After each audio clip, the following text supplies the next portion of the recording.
Era el 29 de enero del año 2002, cuando Julio Castrillón Escobar tenía apenas 16 años y cursaba la preparatoria. Su carácter era intenso. Se aficionó a los cómics, a los juegos de video, a la música sobre todo. Esa se convirtió en una de sus pasiones. El cariño y la estructura familiar lo hicieron un adolescente seguro y simpático. Era popular y amiguero. La música que escuchaba era intensa como él. En alguna ocasión comentó a sus compañeros de escuela que cuando escuchaba a Marilyn Manson se le aparecía el diablo y le decía, te favoreceré. Terrible, terrible. Esta es una historia la que les vamos a platicar el día de hoy de un adolescente de 16 años en San Jerónimo. Le decían el asesino de San Jerónimo. Ese fue el mote que se le quedó después de cometer este crimen, pero se los vamos a platicar detalladamente aquí.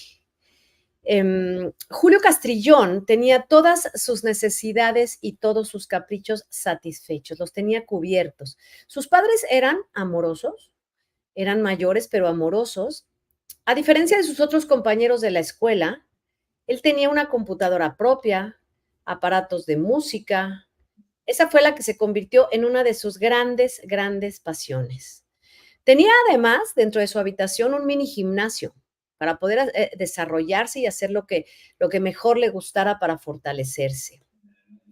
En esa época, en su adolescencia, eh, también se aficionó por los videojuegos. Ya sabía desde niño jugar videojuegos, por supuesto, como todos los adolescentes de esa época, pero aquí creció y se volvió mucho más adicto a ellos, mucho más intenso, como era su carácter. Pero también se empezó a interesar por los asesinos seriales, por sus historias, por los motivos que podrían haberlos llevado a cometer los crímenes, y la idea de la muerte comenzó a rondar por su cabeza.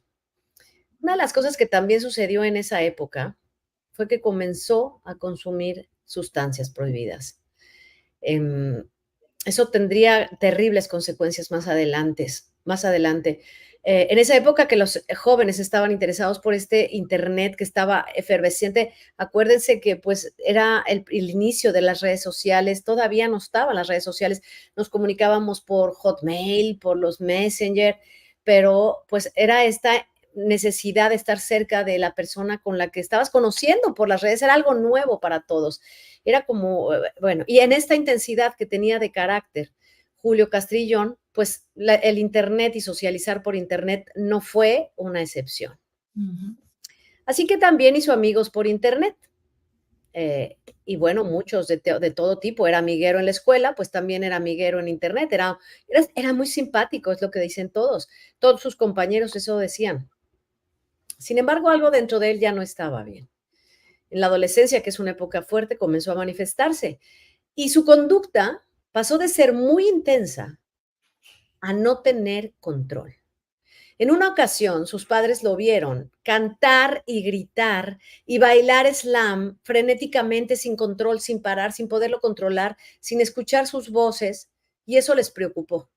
Sabían que su hijo necesitaba algo de atención y entonces lo mandaron con un psicólogo. Julio Castrillón atendió a lo que le habían dicho y efectivamente fue al psicólogo. El psicólogo lo vio, habló con él y dijo, aquí puede haber algo mucho más grave de lo que pensamos, así que es necesario que Julio asista con el psiquiatra. El psiquiatra, a diferencia de los psicólogos, que son humanistas, bueno, pues los psiquiatras son médicos. El psiquiatra lo vio y por supuesto dijo, aquí hay lo que parece ser una esquizofrenia. Y le recetó las medicinas que necesitaba. Los papás sí estuvieron pendientes. Le dieron la atención que requería el adolescente, tuvo la atención médica, le dieron esta medicina, pero Julio acostumbrado a hacer lo que él quería, se la dejó de tomar. Y se la dejó de tomar porque decía que lo adormecía, se sentía letargado y para como a él le gustaba vivir la vida, pues no le gustaba tomar la medicina y bueno, pues la dejó atrás. Acuérdense que también consumía sustancias. Exacto. Ujú. Eso también es el problema. Y entonces, cuando él deja esta medicina que le ha recetado el médico, comienza y viene esta tragedia que se suscita. Entre todas sus amistades que tenía en internet, o no sé si eran muchísimas, pocas o regular, pero había una en especial con la que había fincado una amistad muy fuerte. Y esta amistad era con Ana Nazar. Ana Nazar era una adolescente de apenas 13 años. Con esta plática diaria que tenían ellos todos los días, con esta plática sobre cómics, sobre videojuegos, pues se dieron cuenta que tenían muchas cosas en común y se hicieron de verdad amigos. Así que pues llegó el día en que dijeron, oye, pues vamos a conocernos, los dos somos de aquí de Monterrey, vivimos cerca, pues que te traigan a la casa para que conozcas mi casa. Y efectivamente, ese día llegó Anita. Desgraciadamente, Anita Nazar llegó el día que los padres de Julio no estaban en casa y tampoco sus hermanos. Para sentirse seguro, para sentirse bien, Julio ese día se drogó. Quería estar lo mejor que pudiera con Anita y consideró que eso era lo mejor. Anita feliz de conocer a Julio, porque decía, wow, exactamente como te imaginaba, exactamente así eres, y ya se querían, ya se tenían en buena estima. Así que bueno, pues Julio llevó a Ana Nazar a dar la vuelta por toda su casa para que ella conociera en dónde vivía él, como le había comentado. En esa época, acuérdense que pues no existían estos videos ni tours, era por Messenger y bueno, pues aquí le va a dar un tour y le muestra todo y finalmente ella confiada, porque pues era el mismo que con el que había platicado, no tendría razón para cuál dudar de él. Él la invita a pasar a su habitación para que jugaran juegos de video y así fue. Entró Anita de 13 años, entró a la habitación de Julio, en donde estaban su equipo de ejercicio, sus videojuegos, sus instrumentos, y bueno, pues le dijo, puedes jugar videojuegos. Anita lo hizo, se sentó, empezó a jugar un videojuego y Julio empezó a tocar la guitarra. Julio empezó a tocar la guitarra y como había pasado antes de ir con el psicólogo, empezó a romperse algo dentro de él, algo dentro de su cabeza no funcionaba. Y entonces perdió el control, perdió la razón, tomó una de las mancuernas con las que hacía ejercicio y golpeó por la espalda a Anita en la cabeza. Anita gritó, pero un segundo golpe hizo que se callara. Ya no pudo pedir auxilio. La escena era terrorífica. La golpeó hasta dejarla muerta. Según dijo después, cuando vio lo que había hecho, se sintió en paz. Vació una caja que tenía en su cuarto en donde guardaba cómics y videojuegos y cosas así, y ahí puso el cuerpo de su amiga Ana. Lo arrastró por las escaleras, por el jardín, y pidió a la empleada doméstica que le ayudara a limpiar la sangre que había regado. Esta mujer, aterrorizada, sin saber qué hacer, obedeció. Los padres cuando llegaron al poco tiempo se dieron cuenta de lo que había pasado en su casa. Estaba todo lleno de sangre, aunque hubieran querido limpiar. La mujer que trabajaba ahí les dijo lo que había sucedido. Los padres preocupados, porque no se enterara nadie, no querían que nadie supiera. Esto saldría en los periódicos, la sociedad se iba a hablar, todo mundo iba a hablar, y no querían que esto sucediera. Entonces le pidieron a la mujer que no dijera nada, y la mujer lo cumplió, obedeció, finalmente trabajaba para ellos. Entre todos, enterraron el cuerpo de Ana Nazar en el jardín. Planearon lo que hacer entre ellos. La familia de Ana, más adelante, preocupada porque Ana no regresaba a su casa, fueron a casa de la familia Castrillón y preguntaron si estaba ahí Ana, y ellos dijeron que Ana nunca había llegado. La familia Nazar entonces fue y denunció a la policía la desaparición de su hija Ana. Si no había llegado a casa de los Castrillón y no estaba con ellos, pues algo le tenía que haber pasado en el camino. Al día siguiente de haber cometido este crimen, Julio llegó a la escuela y les contó a sus compañeros como si fuera una hazaña lo que había hecho, pero nadie le creyó. Estaban acostumbrados a escuchar cosas como la que les había platicado de Marilyn Manson, así que no le creyeron. Sin embargo, en la tarde fue a ver al psiquiatra y al psiquiatra le dijo lo que había hecho y con lujo de detalles le describió el crimen. El psiquiatra, alarmado, se dio cuenta que no podía ser cómplice y estaba justificado que rompiera esta secrecía que tienen que mantener un médico con un paciente y avisó a la policía lo que había sucedido. La policía, alertada ya, fue a la casa de los Castrillón, allanó y encontraron el cadáver del adolescente de 13 años enterrado en el jardín. A Julio Castrillón se le dieron 6 años de sentencia en el Consejo Estatal para Menores. Salió en el año 2008. Él, cuando salió, se dijo que arrepentido. Logró rehacer su vida, aunque Ana ya no pudo. El padre de Julio, y esto se los tengo que platicar para que podamos tener el contexto completo ahorita que lo vamos a analizar. El padre de Julio Castrillón era, según han dicho todos, un hombre de bien. Todos los que lo conocían decían que era un gran hombre. Eh, Aunque después de lo que había sucedido con su hijo, se tuvo que ir del estado de Nuevo León, tuvo que emigrar. Él había nacido en Torreón, Coahuila, y era un hermano lasallista desde los 14, era un hombre muy religioso. La mamá también era catequista. A los 20 años fue normalista. Fundó un grupo, el grupo de los 15 de Scouts en Colinas de San Jerónimo, ahí donde vivía. Era miembro honorario de los Boy Scouts.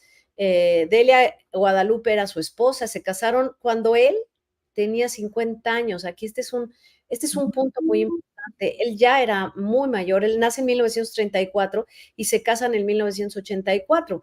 Se casan cuando él ya era muy grande, ¿no? Aquí hay que entender un poquito la relación que hay con los hijos.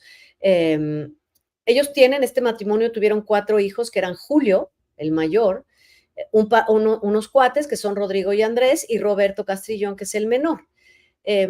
Ya que había nacido un año después de casarse, en 1985, Julio padre, Julio Castrillón, se hizo miembro del Partido Acción Nacional, y fue regidor, diputado local, diputado federal y capacitador consejero del Partido Acción Nacional. Era un gran lector, le gustaba ver los astros, era un filósofo, un humanista, era ordenado, era disciplinado, en fin, o sea, lleno de virtud, un hombre lleno de virtudes. Cuando muere no hubo más que buenas palabras para él, la gente lo recuerda con mucho cariño. Sin embargo, se dieron estos hechos y de hecho, cuando él muere en el año 2017, ya habían pasado 15 años, ya Julio Castrillón Escobar estaba libre. Habla con respecto a su padre y dice: no sabría resumirlo en pocas palabras, él nos enseñó a convivir con animales y plantas, él quería transmitir el conocimiento que tenía y gracias a sus enseñanzas siempre fui más avanzado que mis compañeros de salón. Tenía muchos deseos por transmitirlo, yo valoro mucho eso.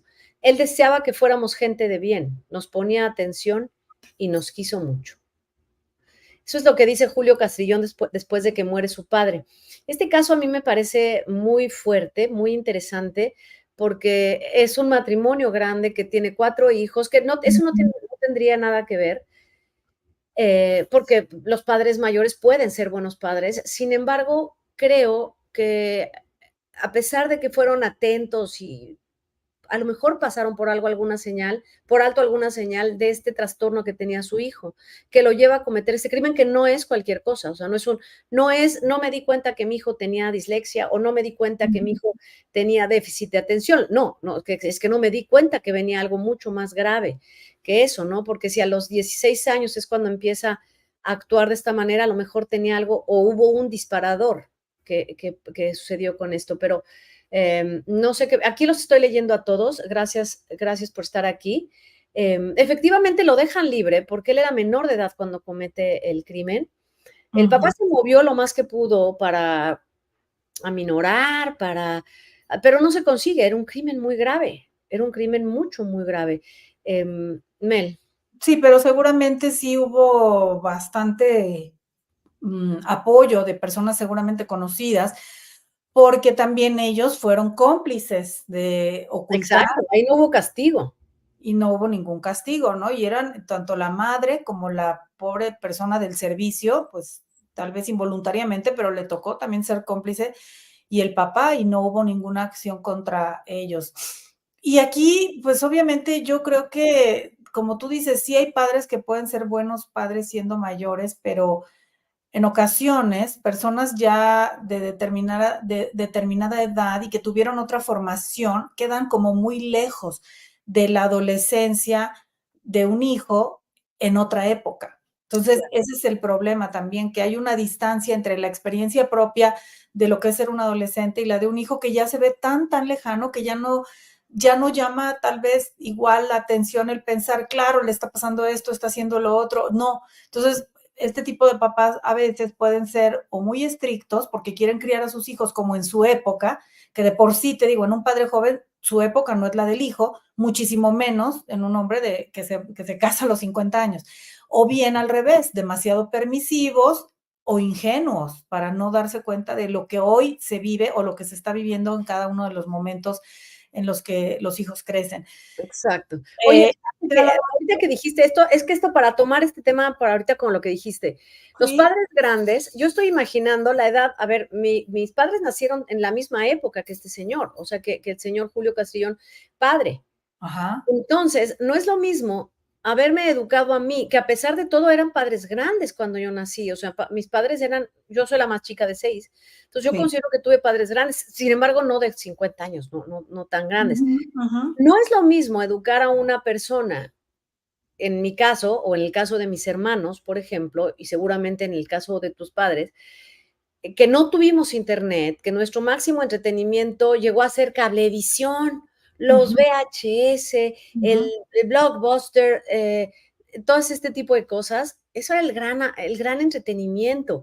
Entonces, no es lo mismo que a la edad de nuestros padres, con la historia que tenían, educaran por generación a nosotros, que unos padres que se brincaron esa generación. Exacto, Porque ellos, los papás, mis papás por lo menos conocían el inicio de la televisión, el inicio de, fueron conociendo todo eso al mismo tiempo que nosotros. Aquí no, así es, aquí hay un desconocimiento absoluto de así lo es. que son, de lo que es internet, de cómo se mueve el mundo en ese momento.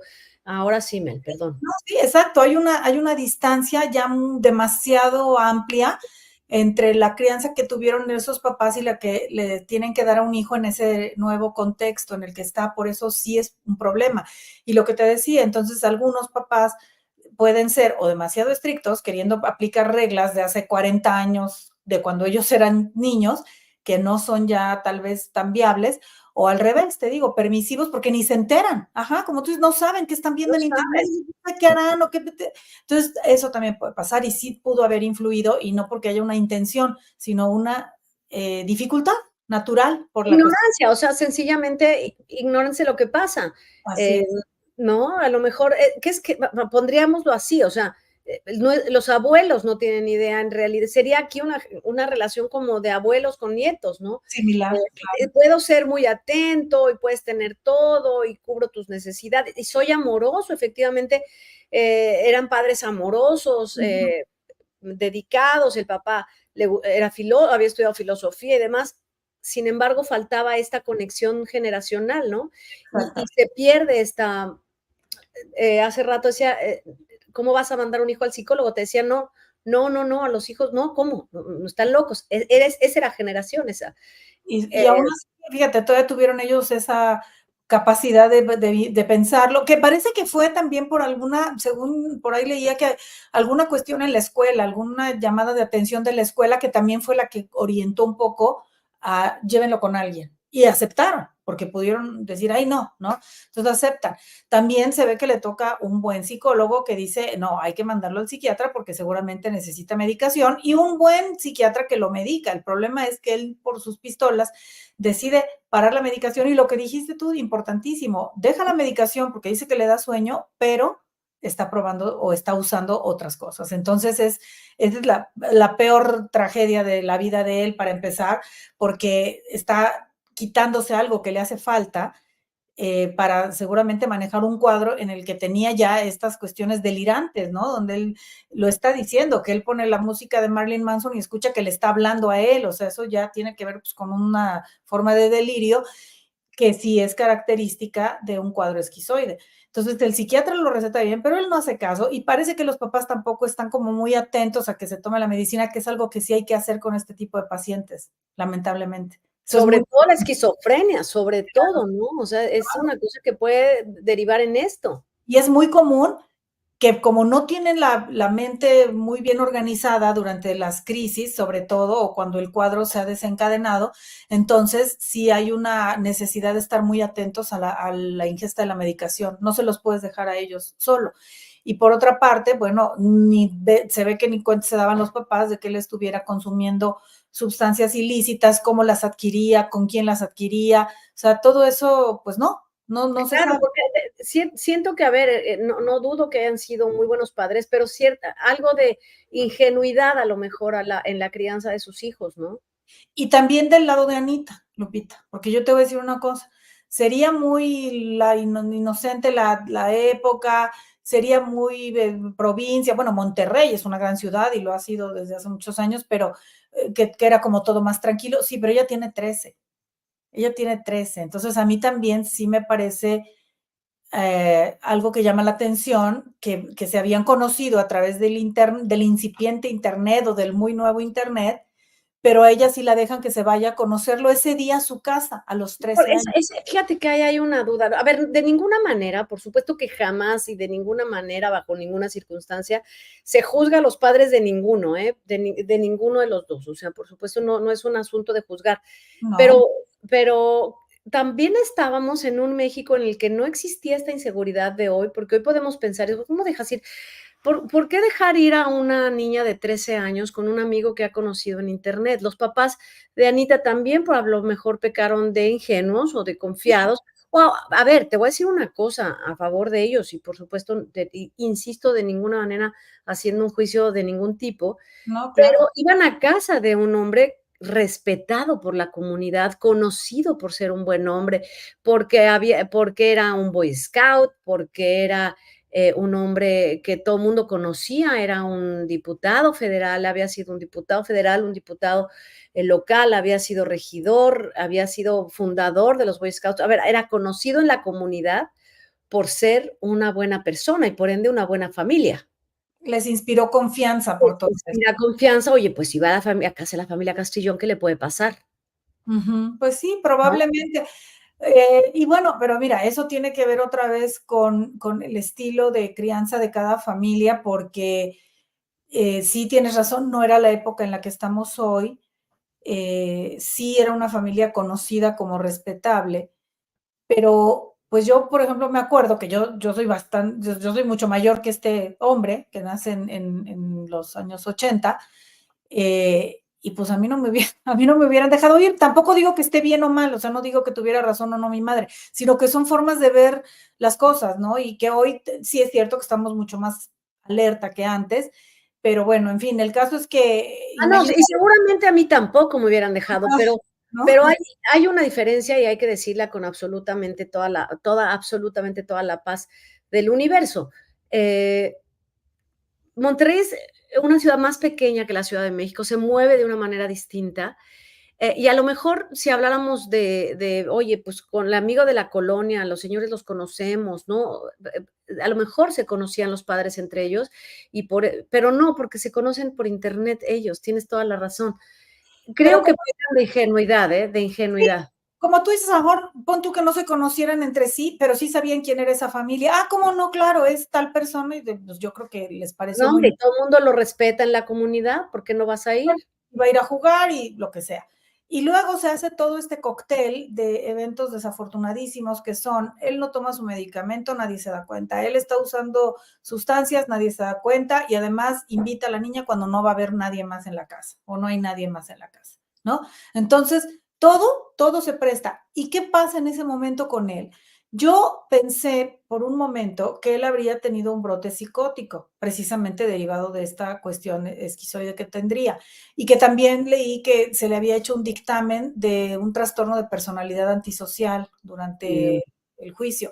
Pero, y que puede, por supuesto que estas cosas, desgraciadamente, puede haber comorbilidades, ¿no? Pueden coexistir las dos, puede tener las dos, pero no cuadra mucho el que tuviera un brote psicótico porque él mantuvo después la calma, pudo hacer la planeación de cómo se iba a deshacer del cuerpo, hizo cómplices a los papás, al día siguiente lo contó en la escuela, ¿no? O sea, él seguía su vida normal hablando de eso con tranquilidad y con detalle.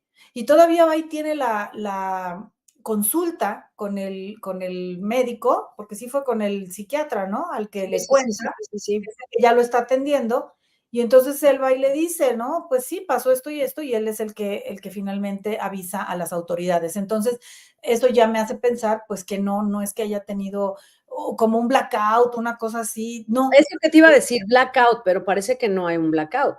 no, parece que no, porque te digo, pasa, pues no sé, un día o dos, no sé cuánto tiempo pasó entre que pasó esto, él va a la escuela y que luego va al psiquiatra y cuenta la historia. Entonces, pues no, parece que no es eso. Sin embargo, lo que sí, pues es terrible porque hay una joven, una niña que pierde la vida, una familia que queda destrozada para siempre, la familia de él también, indudablemente.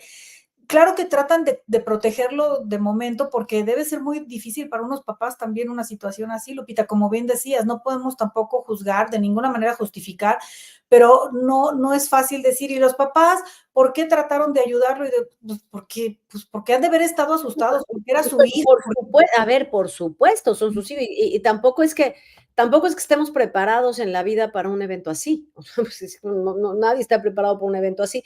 Mira, Tere, gracias, porque dice, hoy Julio Castillón Escobar tiene 38 años e hizo una maestría en ciencias químicas en la Sí, Universidad Autónoma de Puebla. O sea, sí rehace su vida. Lo que a mí me queda una gran duda, bueno, sabemos ahora que el padre ha muerto a los 83 años, no sé si la mamá viva, pero tiene 3 hermanos menores, 3 sí. hermanos más chicos que él, que esto los tiene que haber impactado de una forma muy fuerte. Claro que, a ver, pues, atendiendo su salud mental, yo creo que pueden haber salido adelante también con esto, ¿no? Sí, yo creo que sí, porque a ver, además hay una cosa que es muy importante que tú decías, ¿no? Que esos eran unos papás afectuosos que hacían lo que podían, lo mejor que podían con lo que tenían de conocimiento y lo que ya dijimos, con esta distancia tan grande, ¿no? Temporal, de épocas de un hijo frente a lo que ellos habían vivido y lo que conocían. Pero pues yo creo que sí, como me decías tú hace un momento, aquí hay muchas cosas que no se saben, creo que ocultaron cosas y entre ellas, quizá, él ya habría hecho alguna otra cosa antes, que no se estimó lo suficiente, porque esto de que gritaba y que la música y todo, pues claro que llama la Y eso atención, es como un ejemplo, ¿no? Eso yo lo encontré y me parece que sea un ejemplo, pero, pues, como tú dices, tiene que haber habido mucho más. pero no hablan de más, entonces es como un hecho muy aislado y no se habla de estas clásicas cosas de crueldad con los animales, romper cosas cuando él a lo mejor tenía un ataque de ira, pesadillas que lo despertaran muy alterado y que confundiera la realidad con el sueño, o sea, como que faltan datos que completaran un posible cuadro así. O sea, esto se ve como solo pasó esa vez, ¿no? Antes nada más era como muy ahí exagerado en la música y en sus cosas, y nunca más volvió a pasar nada, cumplió una condena corta y ya. O sea, Es que, ¿sabes qué? Es como que, todas las piezas no se armaron, todas las piezas de este rompecabezas, como tú dices, oye, no sé si les ha pasado, pero vas con el doctor y le quieres decir todos los síntomas, y el doctor te va diciendo: "Ese no tiene que ver, ese sí tiene que ver, ese no tiene que ver", pero bueno, pues, porque quieres suponer que todo se puede englobar, ¿no? Y yo creo que ya cuando van al especialista con el psiquiatra, es cuando él tiene que haber tenido todos estos datos. Le debe haber preguntado, supongo, quiero pensar que le debe haber preguntado por pesadillas o por conductas, pero a lo mejor desde pequeño manifestó cosas que no se vieron o que no se tomaron en serio. Porque a veces dicen: "Es un niño travieso, es que es un niño especial, es que está mal educado, es que", sí, y no.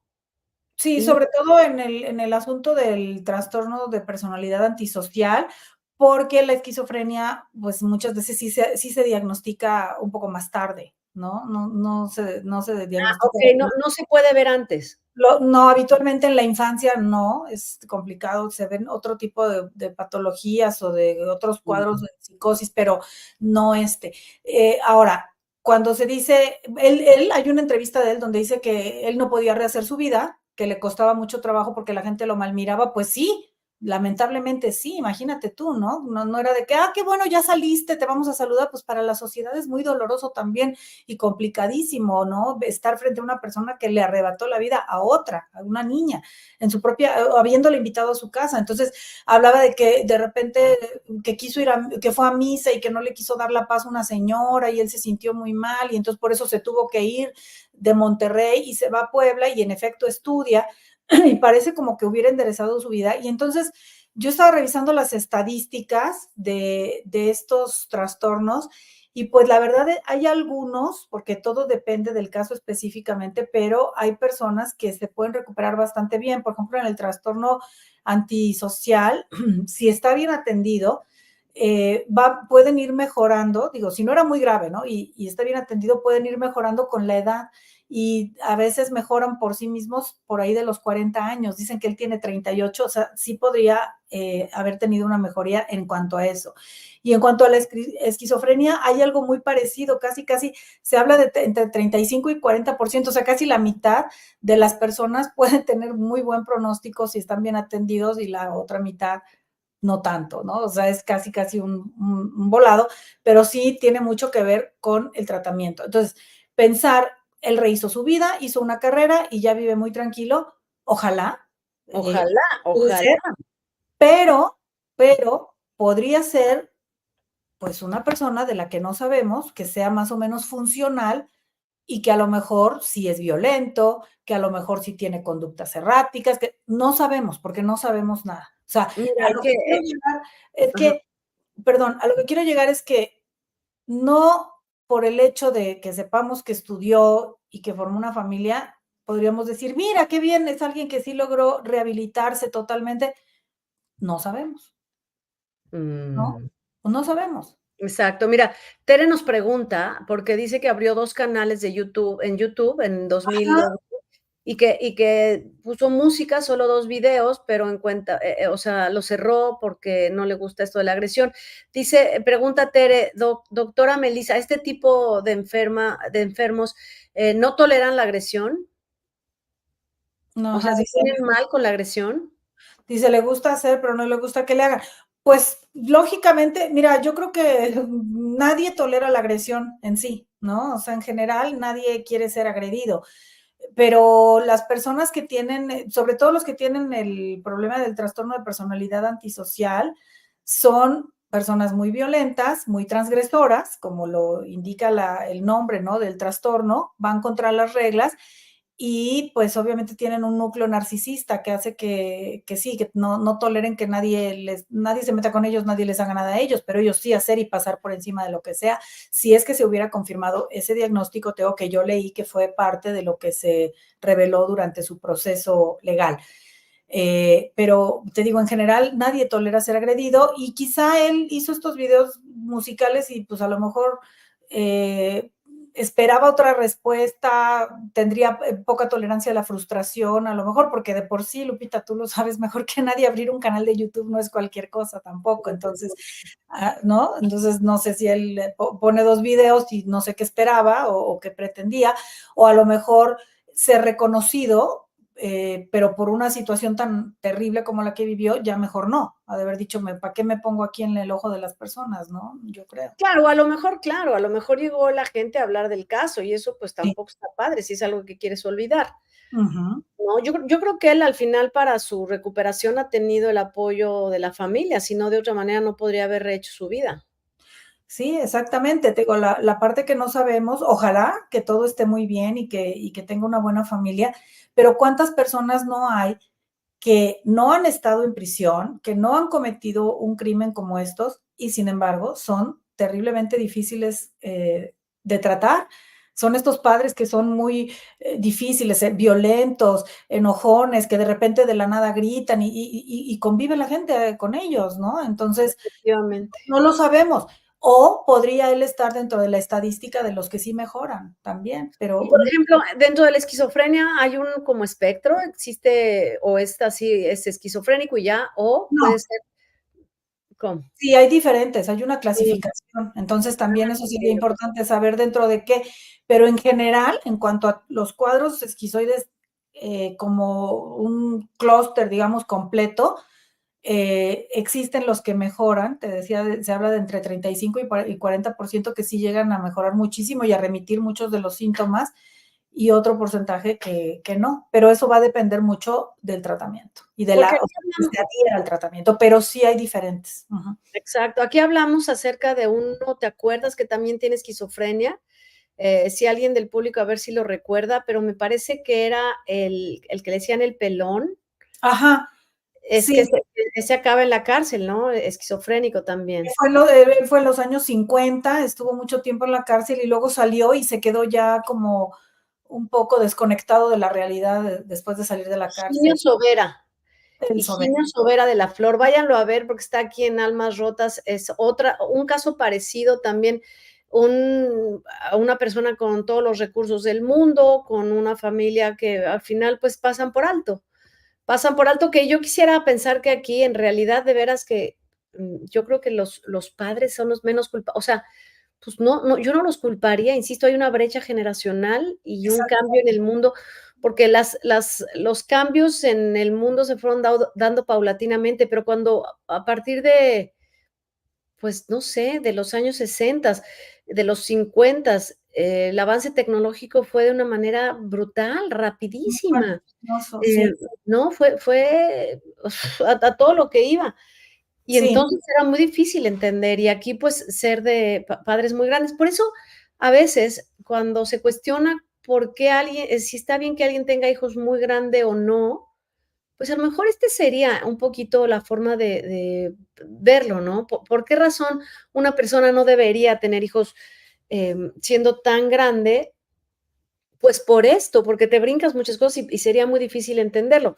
Ahora, si te preparas como papá mayor y estás consciente de lo que tienes que aprender, de lo que tienes que retomar, eres un papá constantemente actualizado, bueno, pues adelante, ¿no? ujú, sí, es un Pero punto a considerar, creo yo. exacto, yo creo que sí es algo interesante, pero, pues, muchas gracias, doctora Mel. A mí me gusta mucho este programa y me gusta hacerlo contigo y Me encanta. hijo, a veces caso me dio pena por Ana Nazar, pero me deja pensando muchas cosas, sobre todo en la atención que tenemos que poner en la salud mental y como hemos dicho una y un millón de veces, pongan atención a las banderas rojas, a lo mejor puede ser nada, a lo mejor puede ser nada, pero un berrinche desproporcionado, una manía constante, Sí, una falta de sueño, pesadillas constantes, en fin, hay muchas cosas que pueden ser, un síntoma o no, más pero vale descartar, ¿no? exacto, más vale estar pendientes con nosotros mismos acerca de nuestra salud mental y alrededor de nosotros para buscar ayuda. Muchas gracias, doctora Melo, ¿tú quieras decir? Y pues nada más como ahora que citabas a este hombre Higinio Sobera, es muy bueno cuando aparecen estos recuerdos de otros casos que nos vienen a la mente a partir de alguno que estamos hablando en el momento, porque sí tienen algunas similitudes, pero grandes diferencias. En el caso de este hombre Higinio Sobera, sí tenía ya un diagnóstico, los papás lo sabían y aún así dejaban que él manejara un coche, tuviera un arma, anduviera solo, ¿no? Sin Ujú, supervisión de medicamentos ni de nada, y lo sabían. Tenían otro hijo que ya estaba internado, o sea, eso era algo que corría en la familia, ¿no? exacto, La exacto. psicopatología. Y parece que ellos, en un mecanismo de defensa, de negación, lo que hacen es, no, no vamos a internar otro hijo, que no lo vamos a internar, porque ya tenemos uno internado, vamos a quedarnos con el otro afuera, sin calcular el riesgo grandísimo que era que estuviera afuera. Esa fue una gran diferencia. Y que traía coche, traía armas y andaba haciendo lo que quería, se metía a un bar, bebía alcohol, llegaba borracho, Exacto. ¿no? Entonces nadie hacía nada. Ahí tenemos un problema mucho más evidente de cómo nadie se estaba haciendo cargo. Aquí no, aquí parece que los papás, por eso sí es un punto importante a considerar, por la cuestión de la edad, estaban un tanto alejados de la realidad actual y eso operó en su contra. No es Claro, y además no hablas de un adulto. Higinio Sobera era mayor de edad, muy mayor de edad y tenía un historial. uh-huh. Aquí no, aquí este chavo tiene 16 años. Exacto.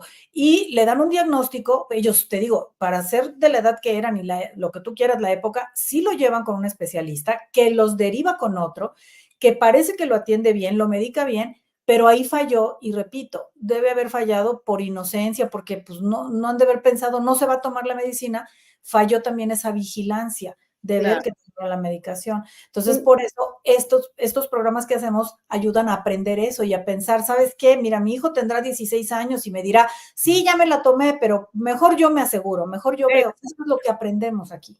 Y ¿sabes qué? Y desconocer los alcances, porque si lo que habían visto los papás era nada más una conducta desenfrenada y demás, pues bueno, pues va a seguir bailando como loco, ¿no? Pero aquí había algo más grave, sobre todo las Ujú. referencias que hacía con respecto a la muerte y demás. Entonces, aquí había algo mucho más grave. Em, que bueno, pues no, del desconocimiento de la enfermedad también creo que aportó mucho para este desenlace. Pero gracias, doctora Mel, por este miércoles de almas rotas. Pues muchas gracias a ti, Lupita, y gracias a todos, y seguimos por aquí y nos vemos pronto. Exactamente. Y mañana tenemos más programas aquí en el canal Pasen Lista. Gracias por sus comentarios, gracias por sus likes, todo lo que ustedes quieran recomendarnos. Este caso es una recomendación que nos hicieron y muchísimas gracias porque resultó un caso muy interesante, mucho que hablar de él, mucho que analizar sobre este caso. Así que todas sus sugerencias son muy bienvenidas. Y hasta luego, nos vemos hasta la próxima. Descansen y hasta luego.